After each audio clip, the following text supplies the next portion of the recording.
سلام و رحمت الله بر همه موحدان راه حق که بر یکدیگر در پیشی اند و سبق. و با سپاس بی نهایت از جناب استاد انصاری عزیز که با برنامه‌های پرحرارت و آتشینشان خرمن‌های اجل و خرافات را به خاکستر تبدیل می‌کنند، به خصوص برنامه جذاب و دیدنی آن روی سکه. از حسن اتفاق برنامه آن روی سکه اوایل حمل یا فروردین را تا پایان با گوش جان شنیدم و با شوق اشتیاق زاید الوصفی از دیده بصیرت دیدم که چطور افسار شریفی هرزگوی را به مدت 1 ساعت و نیم در دست داشتند و به دنبال خود می کشیدند، اما حیف صد حیف که افسار از دستشان در رفت. بنده نیز به سهم خود صحنه‌های کوچکی از آن را در نظم به رشته تحریر در آوردم و در برنامه‌های بعدی آن روی سکه سعی نمودم تا تماسی حاصل نمایم، اما متاسفانه موفق نگردیدم. اینک آن را به پیامگیر شبکه وصال حق می‌گذارم.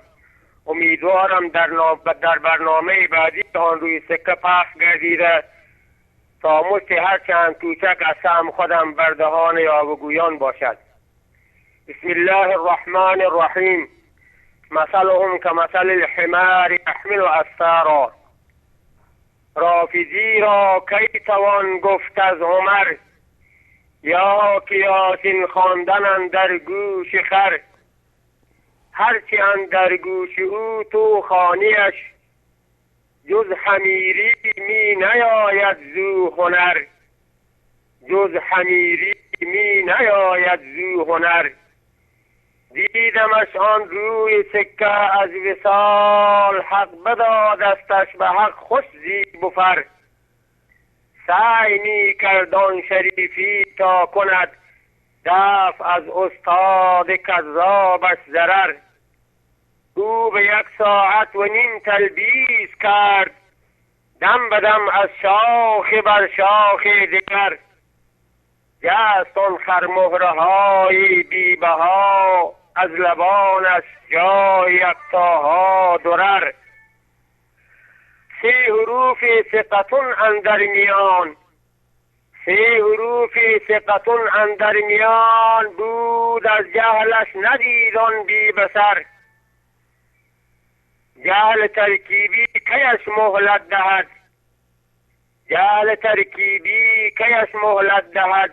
تا پذیرد حق تو انشق القمر. در اخیر او عرصه را بر خود چنان تنگ دید و جست از میدان بدر. حال یا قزوینی درمانده حال، حال یا قزوینی درمانده حال. هر دمی در فکرتی این المفر، هر دمی در فکرتی این المفر. هان محبان علی رضی الله عنه، هان محبان علی هشدارتان. الحذر از کذب و تلبیس الحذر. دست وحدت دادند ابلیس را، تا کشانتان جملگی سوی سقر. تا کشانتان جملگی سوی سقر.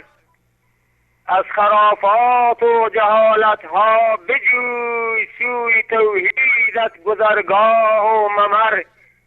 سوی توحیدت گذرگاه و ممر.